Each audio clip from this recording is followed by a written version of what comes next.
Ibnu Rusyid mempunyai nama lengkap Abu Al-Walid Muhammad bin Ahmad bin Muhammad bin Rusyid. Ia lahir di Cordova, ibu kota Andalusia, wilayah Islam di ujung barat benua Eropa pada tahun 526 sampai 595 Hijriah. Ia lahir dan dibesarkan dalam keluarga ahli fikih. Ayahnya seorang hakim. Demikian juga kakeknya, Muhammad bin Ahmad, sangat terkenal sebagai ahli fikih. Ayah Ibnu Rusyid, Ahmad ibnu Muhammad, merupakan seorang ahli fikih atau ahli hukum Islam dan juga seorang ahli hukum yang cukup berpengaruh di Cordova. Sementara itu, banyak saudaranya yang menduduki posisi penting di pemerintahan. Latar belakang keluarganya itulah yang sangat mempengaruhi proses pembentukan tingkat intelektual Ibnu Rusyid di kemudian hari. Abad 12 dan beberapa abad sebelumnya adalah zaman keemasan bagi perkembangan ilmu pengetahuan di dunia Islam. Saat itu, dinasti Abbasiyah sedang berkuasa dengan pusat pemerintahan di semenanjung Andalusia atau Spanyol. Para penguasa muslim pada saat itu sangat mendukung perkembangan ilmu pengetahuan. Mereka sering meminta para ilmuwan untuk menggali kembali warisan intelektual Yunani yang masih tersisa. Dengan begitu, nama-nama ilmuwan Yunani beserta karyanya seperti Aristoteles, Plato, Pythagoras, dan Euclides masih tetap terpelihara hingga sekarang. Ibnu Rusyid memiliki 3 macam keistimewaan yang dimana keistimewaan itu tidak dimiliki oleh filsuf-filsuf Islam lainnya. 1. Ia adalah seorang filsuf Arab dan filsuf Islam yang terbesar dan paling terkenal. 2. Ia adalah seorang pemikir abad pertengahan yang paling besar. Dialah pendiri dari pemikiran merdeka, sehingga ia mempunyai nilai yang tinggi dalam pandangan orang-orang Eropa. 3. Ia berasal dari Andalusia, baik karena letak daerahnya ataupun sejarahnya, maupun karena bekas-bekas kebudayaan yang ditinggalkannya. Andalusia mempunyai tempat yang istimewa di dalam sejarah dunia. Ibnu Rusyid pertama kali belajar sewaktu kecilnya adalah di rumahnya sendiri. Ayahnya adalah guru pertamanya yang mengajari ilmu-ilmu agama. Dari ayahnya, ia belajar ilmu-ilmu fikih, ilmu usul, bahasa Arab, ilmu kalam, dan ilmu adab. Kitab Al-Muwatta karangan Imam Malik yang menjadi pegangan mazhab Maliki yang menjadi panutan muslim di Andalusia kala itu dapat dihafalnya dengan baik dan bahkan hafal di luar kepala. Sedang dalam ilmu tauhid, ia berpegang teguh pada paham Asy'ariyah dan ini membukakan jalan baginya untuk mempelajari filsafat. Namun, tidak cukup sampai di situ saja. Dorongan yang kuat akan hausnya terhadap ilmu, ia juga mempelajari ilmu kedokteran, matematika, dan filsafat. Ringkasnya, Ibnu Rusyid adalah seorang yang ahli dalam bidang filsafat, agama, syariat, dan kedokteran yang terkenal pada masa itu. Pada masa Khalifah kedua dari dinasti Umayyah yang dipimpin oleh Khalifah Hakam Muntasir, Cordova menjadi kota ilmu pengetahuan yang berkembang sangat pesat. Bahkan, Spanyol merupakan sumber ilmu pengetahuan yang masyhur sekali di Eropa kala itu. Mahasiswa-mahasiswa dari Perancis, Italia, dan negeri-negeri Eropa lainnya berbondong-bondong untuk mencari ilmu di Spanyol. Di antara mereka, ada yang untuk menggali ilmu eksak, ilmu filsafat, dan lain-lain. Universitas Cordova yang didirikan oleh Khalifah II Hakam Muntasir pada masa itu, menurut Profesor Kahiti, seorang sejarawan, diakui sebagai universitas perintis di dunia. Bahkan, jika dibandingkan dengan Universitas Nizamiyah di Baghdad dan Universitas Al-Azhar di Kairo, Universitas Cordova lebih tua 1 abad lamanya. Setelah mengantongi ijazah dari Universitas Cordova, Ibnu Rusyid telah menjadi sarjana yang telah benar-benar matang pendidikan agamanya dan juga menerima pelajaran-pelajaran ilmu-ilmu umumnya. Ia terkenal sebagai ulama yang memiliki kedalaman ilmu agama, terutama di ranah ilmu fikih yang termasyhur.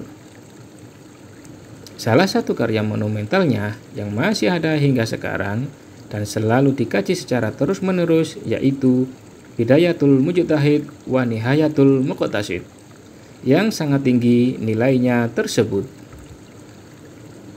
Kitab itu mengandung ilmu yang luas tentang asal dan furu', tentang perbedaan fatwa antara masing-masing imam madhab dan sebab-sebab perbedaan itu, dan penyelidikan yang mendalam tentang fikihnya Al-Quran dan Sunnah.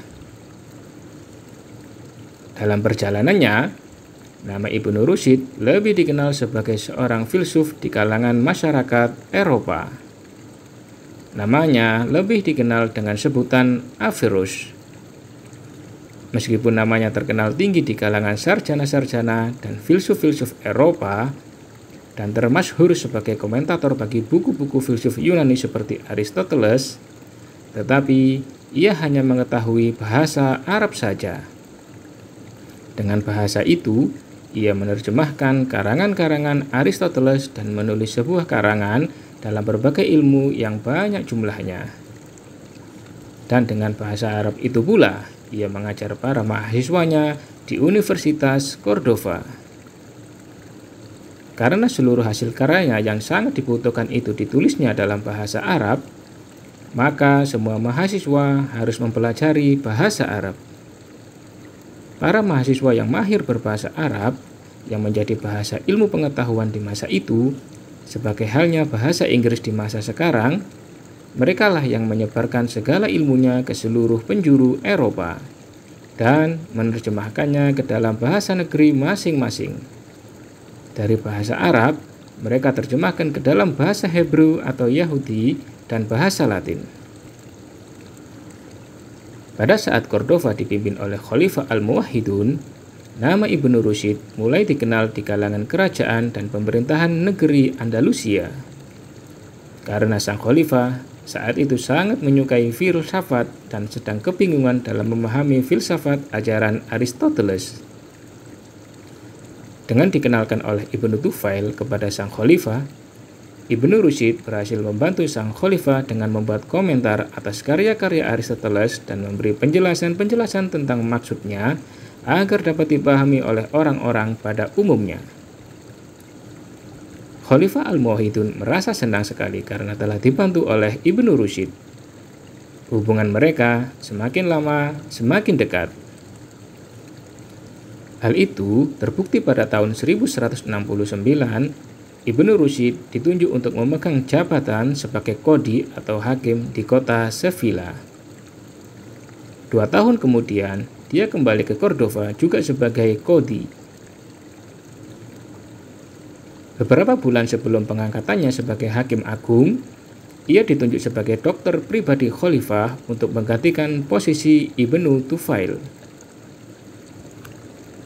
Ketika Abu Yusuf Ya'qub Al-Mansur naik takhta pada tahun 1184 Masehi, terjalin juga hubungan yang sangat erat antara Ibnu Rusyid dan Khalifah.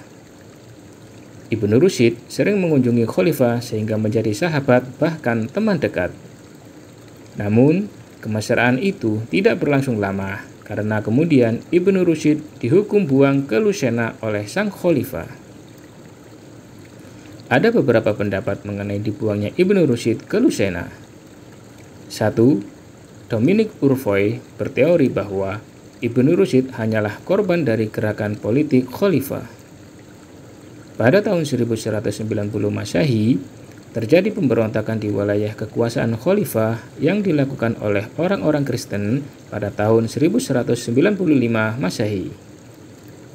Setelah berhasil meredam pemberontakan pasukan Kristen, khalifah menyadari adanya kelemahan di kerajaannya dan ia memerlukan dukungan dari seluruh masyarakat. Untuk maksud tersebut, maka khalifah mengorbankan orang-orang yang dianggap mengganggu dalam penggalangan massa.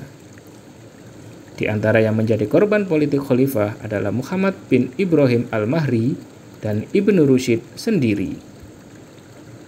Penyebabnya adalah situasi geografi. Kedua orang tersebut berasal dari daerah tempat pemberontakan itu timbul, sehingga Ibnu Rusyid dikorbankan oleh khalifah demi memperoleh dukungan massa. Versi kedua adalah menurut Fuad al-Ahwani, para fuqaha dan ulama mempunyai hubungan yang lebih dekat dengan massa. Untuk memperoleh dukungan dari fuqaha dan ulama, khalifah menyingkirkan para filsuf.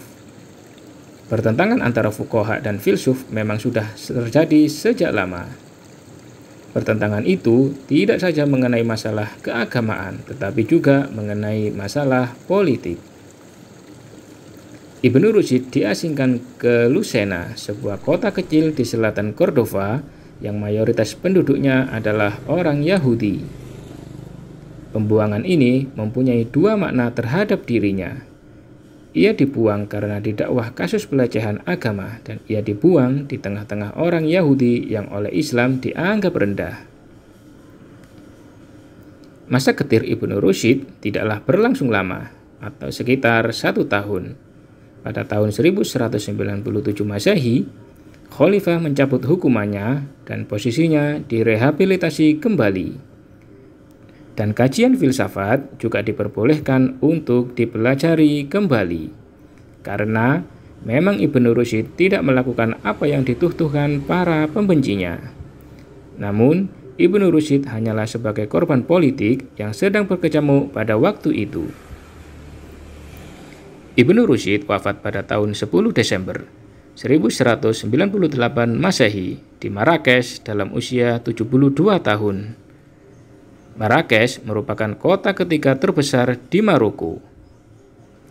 Beberapa tahun setelah ia wafat, jenazahnya dipindahkan ke kampung halamannya, yakni kota Cordova. Wallahu a'lam bishawab.